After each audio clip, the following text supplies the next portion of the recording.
ಗಡಿಯಲ್ಲೂ ನಿರ್ಮಾಣವಾಗುತ್ತಿದೆ ಬಂಧನ ಕೇಂದ್ರ.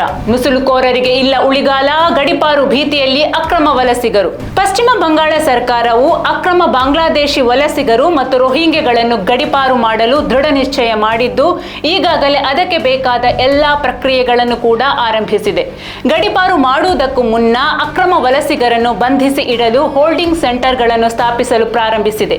ಈಗಾಗಲೇ ಕನಿಷ್ಠ 12 ಶಂಕಿತ ನುಸುಳುಕೋರರು ಮಾಲ್ಡಾ ಮತ್ತು ಮುರ್ಷಿದಾಬಾದ್ ಜಿಲ್ಲೆಗಳಲ್ಲಿರುವ ಹೋಲ್ಡಿಂಗ್ ಸೆಂಟರ್ಗಳಲ್ಲಿ ಇದ್ದಾರೆ ಎಂದು ವರದಿಗಳು ತಿಳಿಸಿವೆ. ಸುವೇಂದು ನೇತೃತ್ವದ ಬಿಜೆಪಿ ಸರ್ಕಾರವು ಎಲ್ಲ ಜಿಲ್ಲಾ ಮ್ಯಾಜಿಸ್ಟ್ರೇಟ್ಗಳಿಗೆ ಜೈಲುಗಳಿಂದ ಬಿಡುಗಡೆಯಾದ ಆದರೆ ಗಡಿಪಾರುಗೊಳ್ಳಲು ಕಾಯುತ್ತಿರುವ ಅಕ್ರಮ ವಿದೇಶಿಯರು ಮತ್ತು ವಿದೇಶಿ ಮೂಲದ ಕೈದಿಗಳಿಗಾಗಿ ಬಂಧನ ಕೇಂದ್ರಗಳನ್ನು ಸ್ಥಾಪಿಸುವಂತೆ ನಿರ್ದೇಶನ ನೀಡಿದ ನಂತರ ಈ ಬೆಳವಣಿಗೆ ಸಂಭವಿಸಿದೆ. ಗೃಹ ಸಚಿವಾಲಯ ಹೊರಡಿಸಿದ ಮಾರ್ಗಸೂಚಿಗಳಿಗೆ ಅನುಗುಣವಾಗಿ ಈ ಕ್ರಮವನ್ನು ಜಾರಿಗೆ ತರಲಾಗುತ್ತಿದೆ ಎಂದು ಸರ್ಕಾರ ಹೇಳಿಕೊಂಡಿದೆ.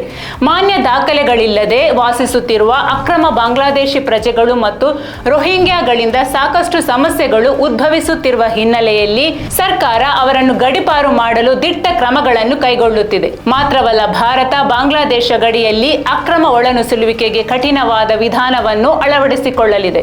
ಇನ್ನೊಂದೆಡೆ ಬಿಜೆಪಿ ಸರ್ಕಾರ ಆಡಳಿತಕ್ಕೆ ಬರುತ್ತಿದ್ದಂತೆಯೇ ಅಪಾರ ಪ್ರಮಾಣದ ಅಕ್ರಮ ವಲಸಿಗರು ಸ್ವ ಇಚ್ಛೆಯಿಂದ ಬಾಂಗ್ಲಾದೇಶಕ್ಕೆ ವಾಪಸ್ ಹೋಗುತ್ತಿರುವ ದೃಶ್ಯಗಳು ಕೂಡ ಕಂಡುಬರುತ್ತಿವೆ.